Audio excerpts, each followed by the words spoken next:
Welcome to Cohesive Home Podcast, episode 14. In today's episode, we're chatting about all things school. We're sharing more about the way we both approach schooling our kids and also chat about why homeschooling is totally compatible with minimalism.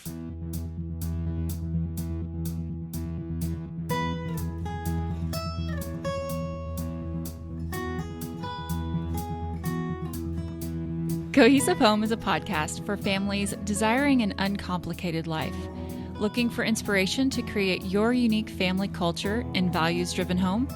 Kate and Melissa, two best friends and laid-back minimalists from opposite ends of the country, chat about all things parenthood, living simply, and crafting a happier home. So we've gotten a fair number of questions on Instagram about our approaches to educating our kids. And with it being the back to school season, we figured it's the perfect time to share what works for us. But one quick caveat, Melissa and I currently both homeschool, but we don't believe that there is one right way to school your kids. So keeping that in mind, Melissa, why don't you go ahead and share what works for your family? Okay, so, there are a lot of different methods of schooling, of homeschooling. And we've kind of, I don't know how to say it. We've really kind of melted into this unschooling-ish way of approaching educating our kids. We've had a road that has led us to this process. My husband was a school teacher for 7 years, one of those years being in Germany. Before we went to Germany, the girls were both in a public school system in Oklahoma City. And from that moment, things that I saw, I started to kind of have a feeling for our family that it wasn't going to probably work out. The thought of homeschooling started to kind of creep into my mind when they were in that school. Then we moved to Germany, and homeschooling is illegal in Germany.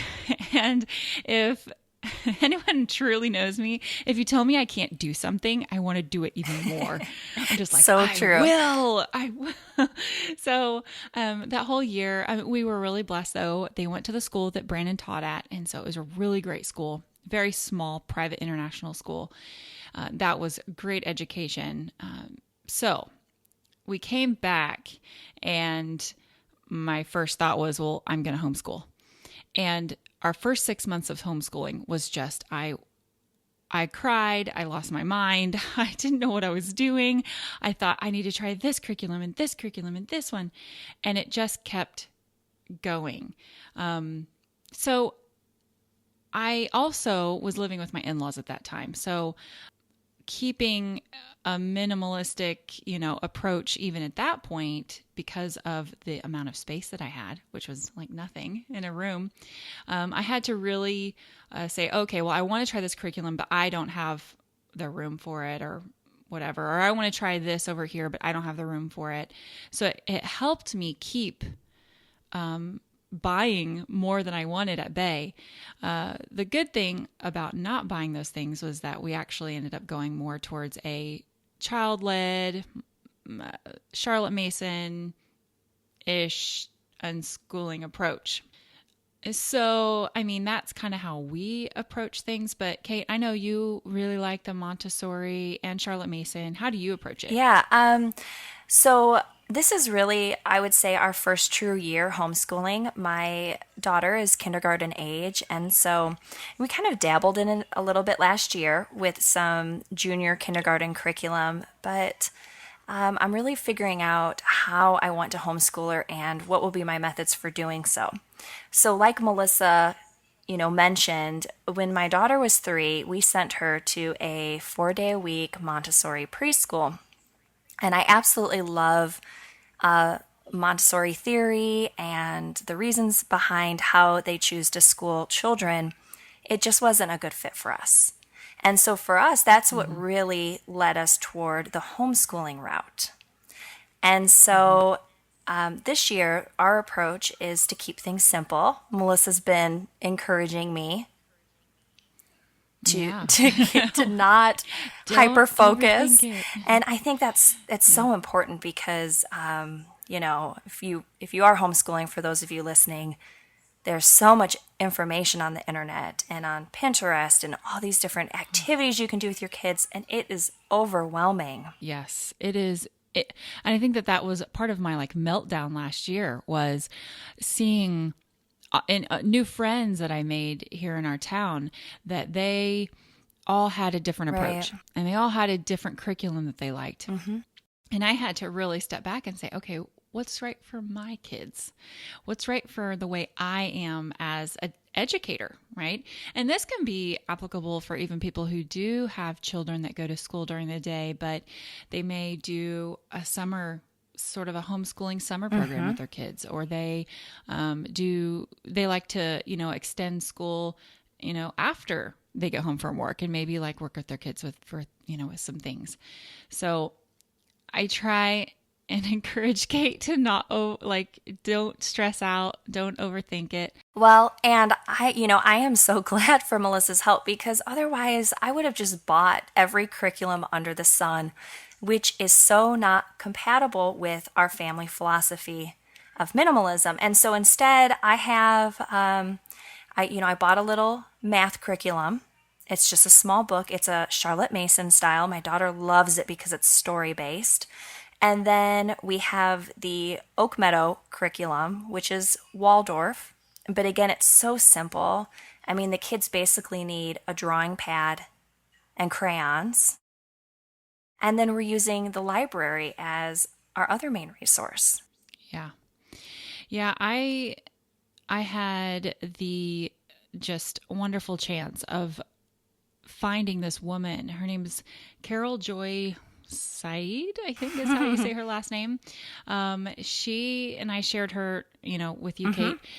She has been a source of just peace for me, because her philosophy is it's this simple homeschooling. And her philosophy is kids need a math curriculum at the age of 7 and a library card. And we do more than that. We have we have a math curriculum. We have some other like books that they like to do, occasionally, whatever.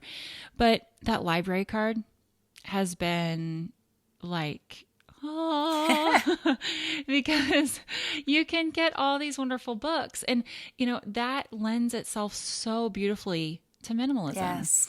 You might have a giant pile of books in your house, like over in the corner, but guess what? They can go back. They're not in your home. So we have a bookshelf. I'm actually staring at it right now, that is full. And we have the things that we use and we love and we need.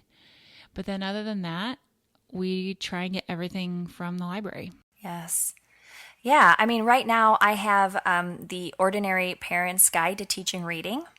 And I checked it out from the library because I thought, I'm not going to buy this before, I test it out with my daughter and make sure that she likes it. And really, my plan is just to keep checking it out until, I can't anymore. And that's such a good way to get, there's, at least my library has a lot of good homeschooling curriculum or after school options that you can use with your kids if your kids are in school.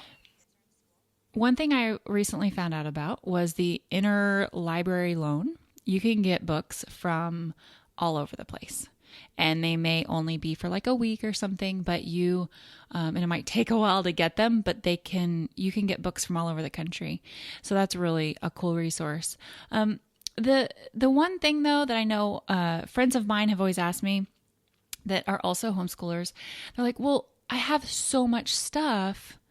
What do I do with it? I feel like I can't get rid of it, like I might need that someday, or I don't know. How would you, Kate, approach answering that question to someone that they don't know what to do with all of the options that they have already accumulated, but yet their space doesn't expand with them, right? Like they can't continually buying these curriculums. Does that make sense? Is that a good question? You know what? I think that there is this idea that we have to buy every possible resource for our kids. Otherwise, we won't be educating them to the fullest. But, as a lot of us know with just our things in general, what we buy will expand to fill the space. So if you allow it into your life and you make room for it, then you're going to find that you have more of that kind of clutter, the education clutter. So I think setting limits, which is something we've talked about in previous podcasts, setting limits for where you keep your homeschooling supplies or just your general education supplies, like whether it's allocating a bookcase shelf like Melissa has, or maybe a bin or a box with a locking lid, and you don't let it expand past those boundaries. Yeah, actually, like people that are traveling homeschoolers, we see a lot of them on Instagram because it's nice to obsess over their feeds. It's kind of fun. But people that teach their kids through travel, they are almost automatically relegated to that box. They have to keep within that perimeter of a backpack. Like they can only, do that. And they obviously have a much larger and broader classroom because they're experiencing the world. But when it comes to like reading, writing, and arithmetic, you have to fit everything in that backpack. So it can be done. Yes. It is not, it's, we are our biggest hurdle because as educators, because that's what we are. I mean, we are teachers. We have to, we have all of these resources at our fingertips. And like you said earlier, I mean, it's so overwhelming. And so just know that you don't have to have it all. Your children are going to thrive on just having your one-on-one, attention and inspiration and ability to teach them no matter what you're doing, whether you're traveling, whether you're just going to the library, or you're just doing it after school. Melissa, I love that you mentioned traveling families because they inspire me to not feel like I need to have a whole room in my house dedicated to homeschooling, right? Because their spaces are limited to, a coffee shop or a table, a dining table or wherever they may be. And it's kind of the same thing in my house. We homeschool at the dining table or on my bed or at the library. I don't have space in my home for a homeschooling room, and that's okay. I know. Oh gosh, some of those homeschooling rooms online, like you see them and you're like, oh my gosh, it's literally a school. They're so beautiful. Like they have a whole right. chalkboard. How did they do that? But, I mean, it's all about using the space that you have. And, we're the same way. We don't have a homeschooling room. We don't have the room for that. So we use the couch and we use the kitchen table. It's multi-purpose. And that's okay. We get really discouraged sometimes about not having the right things. And again, it really ties well into our philosophy of being content with the things that you do have and letting that reflect your family's values, no matter what it looks like. So yeah, be encouraged. I hope if you are a homeschooling mom or dad that you're encouraged by this, that there are a lot of us out there that, we're still just trying to figure it out. Absolutely. And this is truly just the first of many conversations we hope to have on education and just teaching kids outside of school walls. So no matter what kind of school your kids attend, whether it's in the home or outside, we just truly believe that education is an organic process that happens all the time. Yes. Preach it. Yeah, that's so true. Well, thanks so much for listening today. Leave us a comment on Instagram and let us know what you thought of today's episode. We'll see you next time.